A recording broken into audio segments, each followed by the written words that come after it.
There's nothing you like better than when I got hot about something. And I know, I know. and I don't. Except when it's my mistake. when it's your mistake, right? And Yeah, th- I don't find the humor in that.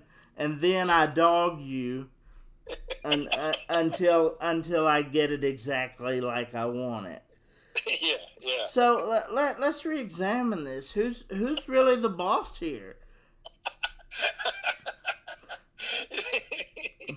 And I'm getting the $12. I would say it's Emily. Well, you're right. No, actually, it's Bella. And Emily will tell you, no, it's Bella. Because this Beatles thing that we went to in Roanoke, Yeah. that was all Bella. I had no desire to go to this Beatles thing. All the way in Roanoke. Now, I would have gone to the Millwall and I would have gone to the Lincoln, which I have done for Beatles tributes, right? But this one was all the way in Roanoke, and Bella has got a big thing for George Harrison. She says he's one of her spirit guides. I believe her, but she was on the internet and she saw this guy who played George Harrison. His name was Gavin Pring. He was from Liverpool, and she showed me him, and she said, "Daddy, you got to get an interview with this guy, and you got to get us free tickets to this show." I said, "Well, it's not as simple as all that, but I will try." So I wrote to the agent and I said, "We want to interview Gavin Pring," and because that's really what she wanted, for me to talk to Gavin.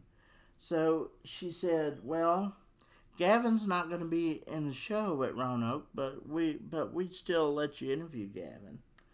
So I said, "Well, and we'd like for you to come to the show." And I said, "Well, I would need free tickets." She said, "Okay, we'll give you free tickets." I said, "I need wheelchair seats." "Okay, we'll give you wheelchair seats." "I need 3 tickets instead of 2." And they said, "Okay, we'll give you 3." I could not turn them down. I kept giving them enough demands to where they would say, "Okay, no, we're not going to do this."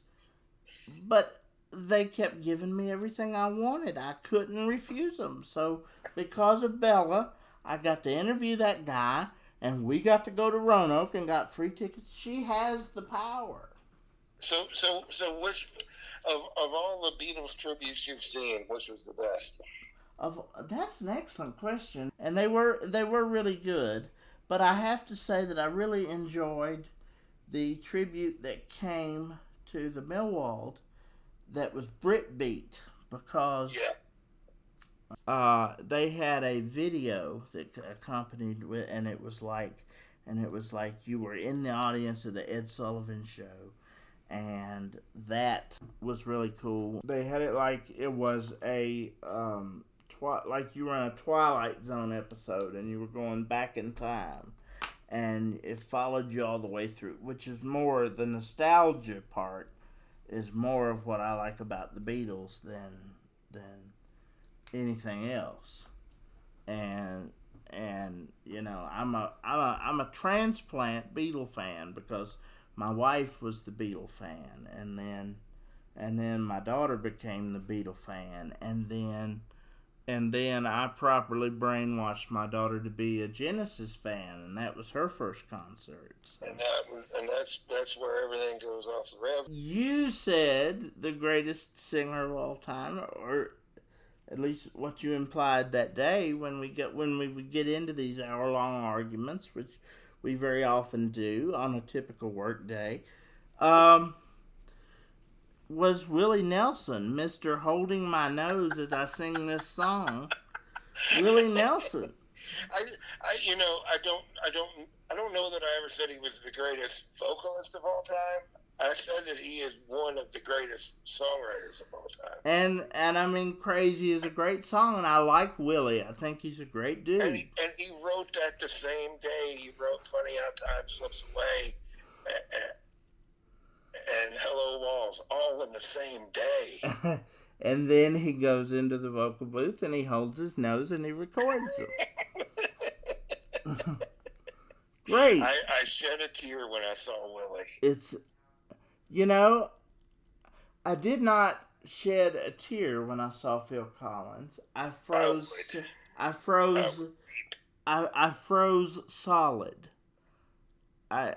You know the story about when I went to New York when Emily and I got engaged.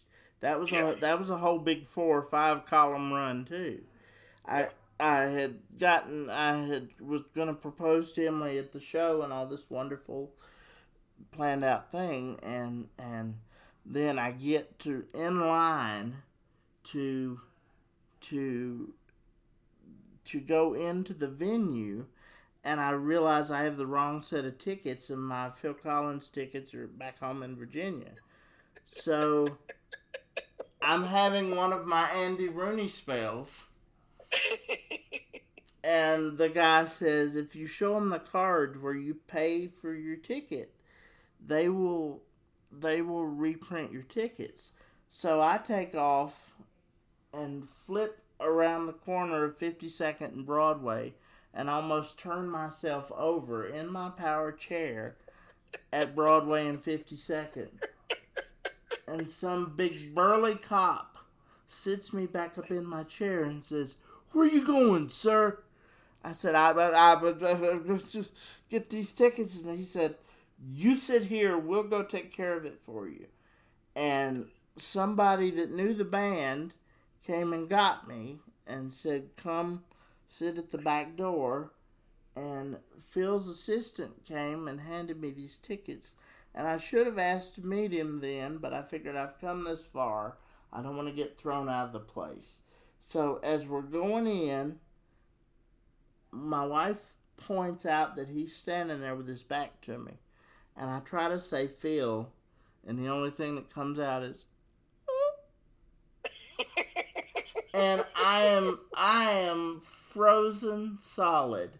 You know how with my CP I'm very geeky and my ticks kick in and I'm always clicking away. There, not a muscle was moving. Not a muscle. And that woman that was leading me in said, keep moving, and I thought, I don't want to get kicked out of here, so I didn't say nothing. And that's my biggest regret. So if that's my biggest regret, then I'm in good shape. Yeah, you are. Because my biggest regret would be at a Phil Collins concert to begin with. To be at a what would I just don't understand this. I don't understand the. I've got good taste. That's what it is. I don't think it's that simple.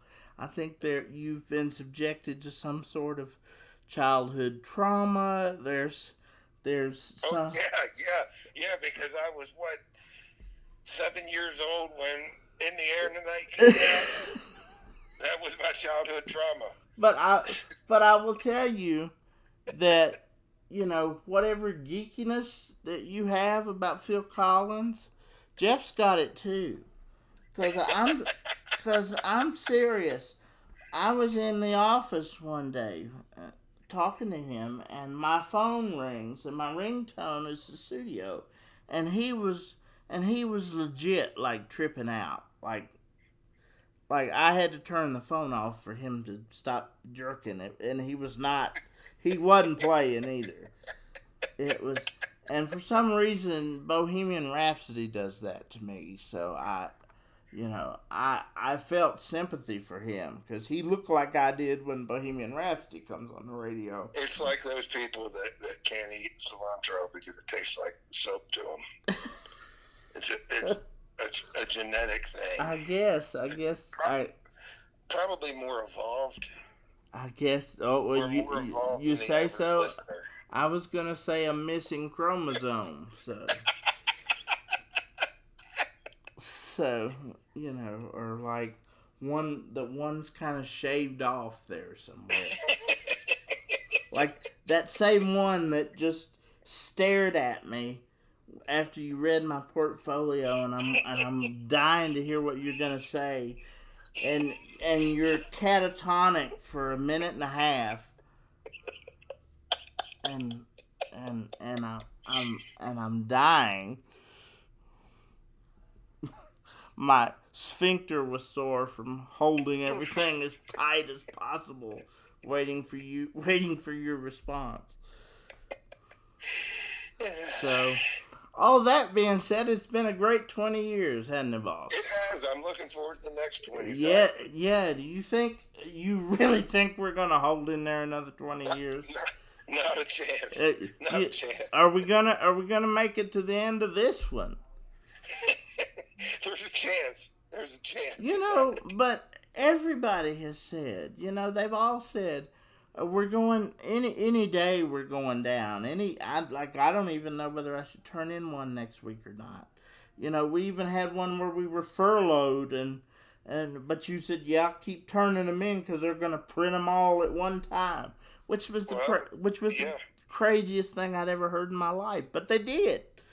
Yeah, and that was when the papers were not printing at all. And then all at once, 200 come out at once. I said, what if we're not running for a year and a half, and then all at once this New York telephone book ends up in the subscriber's mailbox?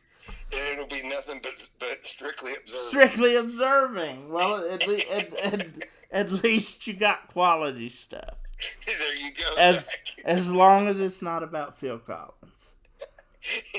Unless it's about the Phil Collins impersonator. Yeah, you really like that, huh? What did you like about that? Since you can't stand him, what did you find likable about that? Never when it wasn't Phil Collins.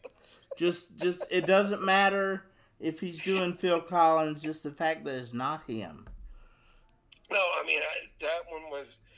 All those columns. I mean, not just that one, but anytime you go to, really principally the Millwall or the Lincoln, they are good columns. Well, you're very kind. Unless you screw up something terribly, because I mean it's things that people don't make use of the Millwall and the Lincoln like they should. No, they do not, and they're kind of gems that we ignore for some reason. They really are. And we talk about my wife, who we know is an exceptional talent, but your children are also exceptional talents. Your wife must be talented somewhere in there, because you or it's just not genetic. I look at your sons on Facebook, and I think, these good-looking, talented kids. Where in the world did they? Your wife? I've never met your wife. She must be. They did it despite me, Zach. They did it despite me. She must be some lady, as Emily is. I'll say one thing for both of us. We married up big time. I ain't gonna say that. She might get a big head. Yeah, well, I mean, it is what it is, man. In my situation, and as you said, it mellowed me out, and I became a relatively charming human being. You can put that on the blurb of your next book. Yes. Oh, that's definitely going to be one. Relatively charming that's definitely going to be up there, right next to a real life fairy tale headline. There we go. When my cat died.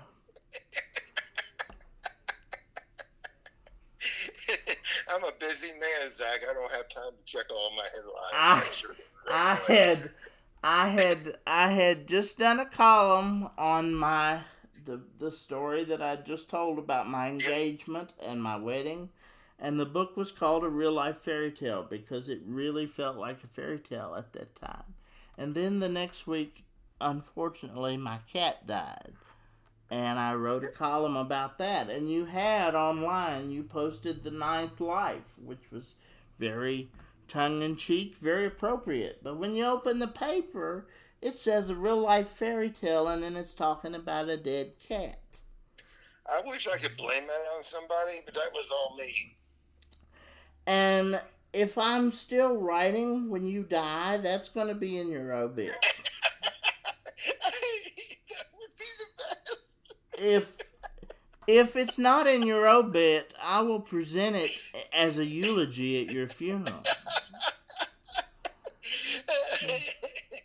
Because That would be the best. I would love that. that is, in terms of screw ups, that is the top one. Let That me is not even remind. close to my top 10 that I've done in my newspaper career. Yeah. Let me remind people that I am the one making $12 a week. Mr. Sage is the one drawing a regular salaried check. It's because I got to put up with the likes of Zach Cooley. I suppose so. And you get paid more than my wife does, so she may have a bone to pick with you about that. But now that it's not Jeff and me, it's just me now. Maybe you'll maybe they'll level you out or something. But at least you can say that I've mellowed out. Like the most recent column that people read about, I took my daughter to see Wicked. And you know, Wicked would not be my thing ordinarily, but I went to it and I absolutely loved it. So I don't, Where was that, Zach? This was in Charlotte at the Blumenthal. That's right. And, I mean, if you have something good like The Wizard of Oz, I have trouble with these movies like Maleficent, where they say Maleficent she really loves Aurora, and she was really her mother, and she's really not evil. She's really good. No, she wasn't. In that movie, at the end of the Sleeping Beauty movie, the animated movie, back when people used to actually draw the cartoons, she said, "You will deal with me and all the powers of hell." There is nothing redemptive about that. There's not, and so these blurred lines between good and evil, I really take issue with, because it's a commentary on today's society where you're trying to raise a child to know what's right and wrong, and then they go to school and everything, including murder, is justifiable. It's very conflicting. But Wicked does it in a way where it shows that not everyone is purely evil. Not everyone is purely good. That we are all imperfect, and tied it in together very well. I mean, you had to hang in there to the end to see it all fit, but it was great homage to the book, and I was just impressed. And I didn't think I was going to impress easy. Now, next summer, Bella has me taking her to some boy band. So that review should be interesting when that comes out, if I last till next July. Yeah, I'm interested to see Zach. I'm sure you are. It's my brother's concert. Well, are you well, not Jonas Brothers, but are you familiar with One Direction? Yes. Okay, well, Louis Tomlinson is coming to Charlotte, and that's the thing I have to go to now. So I pity you. Yeah, if I last till next July, even if I don't, I will write a column on that particular concert and just send it to you so you can have that. So I can enjoy it. Yes. I pity you having to do that. I would rather have somebody stick hot coals. Well, or you mean to say you'd rather go to a Phil Collins concert? No, I didn't go that far. Yeah, well, poor Phil. He deserves to be in the Rock and Roll Hall of Fame, and I'm a part of that campaign. So, disregard all that my boss has said and get Phil voted in, please. But I'm glad that we have this on record, boss, because I'm going to say this, and you may not hear me say it again, but thank you so much for a career opportunity that has been the livelihood of my adult life. Thank you for a career that I never dreamed possible and opportunities I never dreamed possible.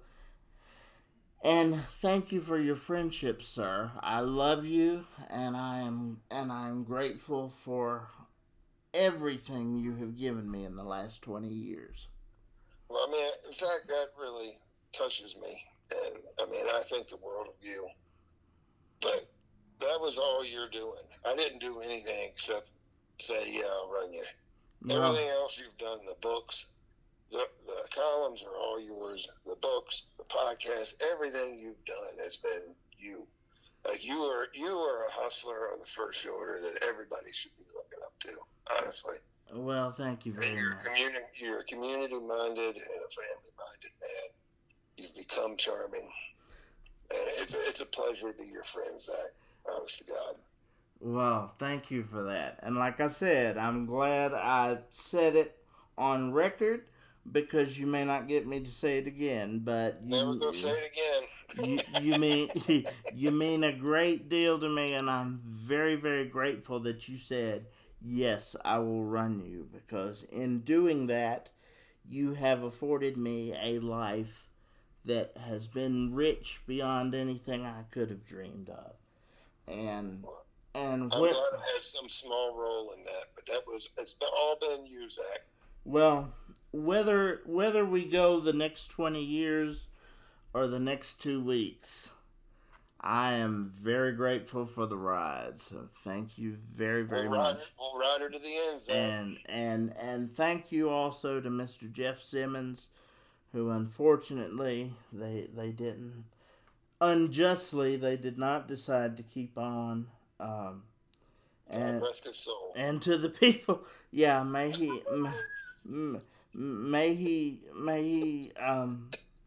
be fruitful in the leaves of Bland County, and continue his work. He said, I'm still deciding what I want to be when I grow up. So when he finds that out, I hope he is successful in that venture. But you came to Withville to manage that paper right about the same time that I showed up. Yes. I started 05.